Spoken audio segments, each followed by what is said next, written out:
when Jesus was born in Bethlehem of Judea in the days of Herod the king, behold, there came wise men from the east to Jerusalem. Luke 2 provides more details of Christ's birth, but only the book of Matthew provides this information about the wise men coming to worship Jesus, saying, "Where is he that is born King of the Jews? For we have seen his star in the east, and are come to worship him." This question wasn't asked directly to the king. The wise men were asking people in the city of Jerusalem, and word got back to Herod. I'm sure the wise men were surprised that none of the Jewish people knew that their king had been born. The wise men were from far away and of another nation, yet they knew what those who were close and of the promised seed didn't know. When Herod the king had heard these things, he was troubled, and all Jerusalem with him. It is easy to understand why Herod would have been troubled at the news that a new king of the Jews had been born. That would have been a direct threat to his throne. But why were the people of Jerusalem troubled? Hadn't they been praying for the Messiah to come and deliver them from the Roman occupation? I suspect that their concern was over what the insecure Herod would do at the news of a new king. I doubt that anyone would have felt badly about Herod being replaced. And when he had gathered all the chief priests and scribes of the people together, he demanded of them where Christ should be born. Matthew 2 only mentions the wise men inquiring about the birth of a Jewish king. However, Herod interpreted this to be an inquiry about the birth of Christ. This shows Herod's Jewish roots and his acquaintance with Scripture. It also reveals a mindset which historians of the first century confirm that the Jewish nation had anticipated the time of the Messiah was very close. And they said unto him, In Bethlehem of Judea, for thus it is written by the prophet. This is what the scribes and priests said in response to Herod's inquiry. And thou, Bethlehem, in the land of Judah, art not the least among the princes of Judah, for out of thee shall come a governor that shall rule my people Israel. This is a quotation from Micah 5:2. But thou, Bethlehem Ephratah, though thou be little among the thousands of Judah, yet out of thee shall come forth unto me that is to be ruler in Israel, whose goings forth have been from of old. Then Herod, when he had privily called the wise men, inquired of them diligently what time the star appeared.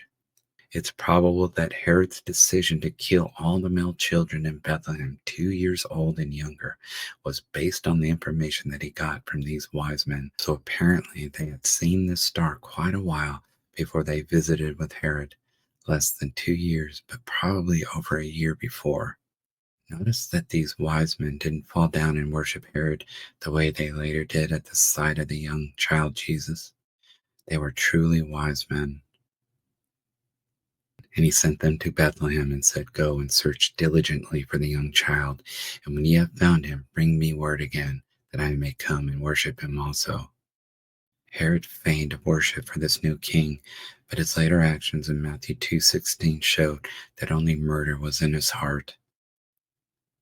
When they had heard the king, they departed, and lo, the star, which they saw in the east, went before them, till it came and stood over where the young child was. This implies that the wise men had lost sight of the star for a while, but it appeared again and guided them on their way. It's unclear to me how the star could have led them and stood over where the young child lay. This would make me think that this star was much closer to the earth than a normal star. Whatever it was definitely from God and provided the direction they needed. When they saw the star, they rejoiced with exceeding great joy. Imagine what these wise men might have felt. They had traveled for an undisclosed amount of time that could have been as much as 2 years. This was a great effort and expense on their part. Their guiding light had disappeared briefly. That was all they had to go on. They could have been devastated, but when they saw the star again, they rejoiced in exceeding great joy. And when they were come into the house, they saw the young child with Mary his mother, and fell down and worshipped him. And when they had opened their treasures, they presented unto him gifts, gold, and frankincense, and myrrh. Notice that the wise men came into the house, not the stable where the young child was. The wise men didn't go to Bethlehem, but to Nazareth, where Joseph and Mary lived. And being warned of God in a dream that they should not return to Herod, they departed into their own country another way. It's interesting that the Lord didn't warn the wise men in a dream not to talk to Herod in the first place. And when they were departed, behold, the angel of the Lord appeared to Joseph in a dream, saying, Arise, and take the young child and his mother, and flee into Egypt, and be thou there until I bring thee word, for Herod will seek the young child to destroy him. This very clearly reveals that this dream and the instructions to Joseph about taking Mary and Jesus and fleeing into Egypt came after the departure of the wise men. This means that the wise men couldn't have visited Jesus when he was in Bethlehem. It had to have been taken place after Jesus and his family had gone back to Nazareth.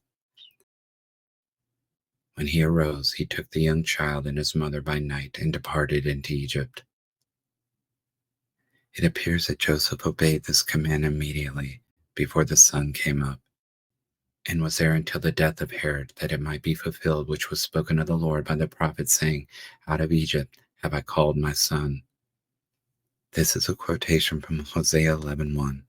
When Israel was a child, then I loved him, and called my son out of Egypt. Then Herod, when he saw that he was mocked of the wise men, was exceeding wroth, and sent forth and slew all the children that were in Bethlehem and in all the coasts thereof, from 2 years old and under, according to the time which he had diligently inquired of the wise men.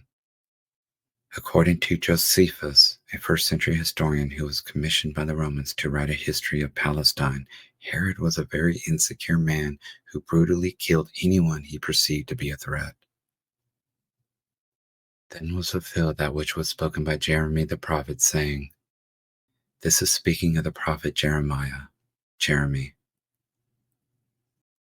In Ramah was there a voice heard, lamentation and weeping, and great mourning, Rachel weeping for her children, and would not be comforted, because they are not. This is a quotation from Jeremiah 31:15. Thus saith the Lord, a voice was heard in Ramah, lamentation and bitter weeping, Rahel weeping for her children, refused to be comforted for her children, because they were not. But when Herod was dead, behold, an angel of the Lord appeareth in a dream to Joseph in Egypt. This was the third dream that God had given Joseph about Jesus, saying, Arise, and take the young child and his mother, and go into the land of Israel, for they are dead which sought the young child's life. Most scholars believe the time that Joseph, Mary, and Jesus spent in Egypt was relatively short, maybe 6 months or so. And he arose and took the young child and his mother, and came into the land of Israel. Joseph was the one to whom the Lord gave the instructions about fleeing into Egypt, then coming out of Egypt. It was to Joseph's credit that he obeyed the instructions given to him. Joseph had to trust Mary that Jesus' birth was truly a virgin birth, and Mary had to trust Joseph that he was truly hearing from God. But when he heard that Archelaus did reign in Judea in the room of his father Herod, he was afraid to go thither. Notwithstanding being warned of God in a dream, he turned aside into the parts of Galilee. Joseph had fears, but he didn't let them rule him. He did as the Lord instructed. This was the fourth dream that the Lord gave Joseph concerning Jesus. And he came and dwelt in a city called Nazareth, that it might be fulfilled which was spoken by the prophets, He shall be called a Nazarene. He shall be called the Nazarene is not found in the Old Testament. This may be explained in that this was spoken prophecy and was not written down. Nazarene was a term used to identify a resident of Nazareth, and also an identification of a person who had taken a vow of separation, Numbers 6:2 and Judges 13:5.